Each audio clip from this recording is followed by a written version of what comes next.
দায়ে এক ব্যক্তিকে ফাঁসির সাজা ঘোষণা করল জলপাইগুড়ি জেলা আদালত। অভিযুক্ত ব্যক্তির নাম নিরঞ্জন মণ্ডল, শিলিগুড়ি পুলিশ কমিশনারেট এলাকার ৮০ ঘরের পূর্ব চয়নপাড়ার বাসিন্দা। গত বছর ৬ই জুন শিলিগুড়ি সংলগ্ন জলপাইগুড়ি ৮০ ঘর এলাকায় খুন হন স্বপন বর্মন নামে এক যুবক। প্রকাশ্য রাস্তায় নৃশংসভাবে রামদা দিয়ে কুপিয়ে তাকে খুনের অভিযোগ ওঠে এলাকারই বাসিন্দা নিরঞ্জন মণ্ডলের বিরুদ্ধে। ঘটনাস্থল থেকেই অভিযুক্তকে গ্রেফতার করে পুলিশ।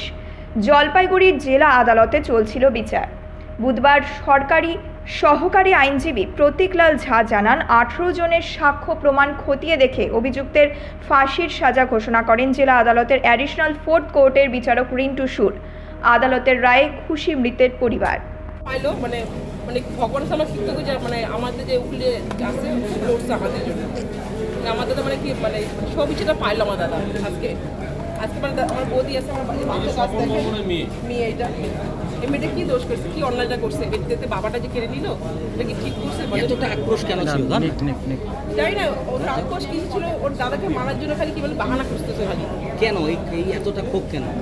এটা ক্ষোভ ছিল আপনার হলো দাদার সাথে কাজ করতো আগে, ওকে কাজ বাতিল করার পরে দাদার উপরে রাখছিল যে ও কেন কাজটা আমাকে বন্ধ করে দিল। ও নেশাখোর ছিল, জুয়া খেলতো, দারু খেতো। ওই যে আমার দাদা বলছিল কাজ কিনা তুই কাজ আসিস না। ওই তখন থেকে ওখান থেকে রাখছিল দাদার উপরে, যখন সকলে কী করে মারা যায়। গত 6/6/2023 ৮০ ঘর আউটপোস্ট, যেটা ভক্তিনগর থানার অধীন, সেখানে একটা এফআইআর হয়, এজাহার হয়। সেখানে বলা হয় সকাল 9:30টার সময় ৮০ ঘর মোড়ে ওপেন ডে লাইটে একজনকে মার্ডার করা হয়েছে। তারপরে সেটার একটা এফআইআর হয়। এফআইআর হওয়ার পরে সেটা কেস রেজিস্টার হয়, পুলিশ তদন্ত করে এই কেসের চার্জশিট হয় 25/7/2024 তারিখে, এবং তারপরে চার্জ ফ্রেম হয়। 18 জন সাক্ষীকে এক্সামিন করা হয় এবং ক্রস এক্সামিন করা হয়। সেখানে প্রায় 5 জন সাক্ষী একদম ছিল যে মার্ডারের আই উইটনেস। সেই কেসে গতকাল আমাদের learned additional 4th court Rintu সুর মহাশয় সেই আসামিকে এই খুনের জন্য দোষী সাব্যস্ত করে, এবং আজকে তার যে সাজার শোনানোর তারিখ ছিল, এবং আজকে লার্নেড কোর্ট সমস্ত কিছু কনসিডার করে সেই আসামিকে ফাঁসির সাজা দেন, এবং এটা উচ্চ আদালতে কনফার্মেশনের জন্য পাঠানো হয়েছে। এবং যে ছেলেটি মারা গেছিল তার একটা বিধবা বউ এবং ছোট একটা বাচ্চা আছে, এবং বয়স্ক মা বাবা আছে। সেই ছোট বাচ্চাটার জন্য 4 লক্ষ টাকা কম্পেনসেশন দেয়। সেটা ডিএলএসের থেকে ওই বাচ্চার নামে অ্যাকাউন্ট করা হবে, বাচ্চাটির নামে, এবং তার মা থাকবে সেই অ্যাকাউন্টটার অপারেট করবে, এবং এই 4 লক্ষ টাকা সেই বাচ্চাটার লেখাপড়ার কাজে ব্যবহার করার জন্য 4 লক্ষ টাকা কম্পেনসেশন দেওয়া করা হলো। তার নাম হচ্ছে স্বপন বর্মন, স্ত্রীর কাজ করবে। আচ্ছা, কি কারণে খুনটা একটু যদি বলেন?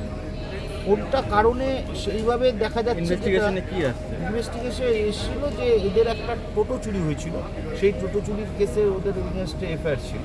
এটা কিন্তু সেইভাবে আসেনি, এফআইআরের মধ্যে সেই কথাটা নেই যে কে হলো, কিন্তু এই জন্যই মারাটা হয়েছিল। বলছি যদি 1 বছরের মধ্যে এই সাজা হয়ে গেল, এত দ্রুত শুনানি, সাম্প্রতিককালে এইভাবে কি হয়েছে? অনেক কেসেই হয়, কারণ দেখুন আমরা মনে করি যে কোনো ক্রিমিনাল কেস অতি সত্বর বিচার হওয়া উচিত। Justice delay justice deny. আজকে যে অতি সত্বর সাজা হলো, সাক্ষীরা এসে বললো, আজকে থেকে 10 বছর পরে হলে হয়তো সেই সাক্ষীরা অনেকে মারা যেত, সঠিক তথ্য আদালতের কাছে প্রমাণ হতো না, হয়তো তথ্য প্রমাণ অভাবে আসামি খালাস হতে যেতে পারতো।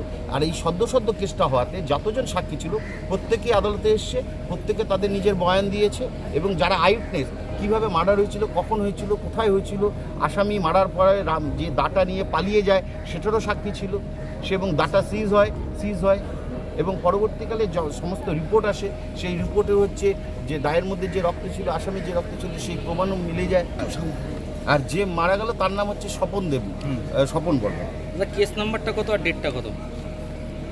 নগর PS case number 463/2023, dated 6/6/2023, under section 302 IPC, GR number 2836/2023, আর সেশন নাম্বার হচ্ছে 243/2023।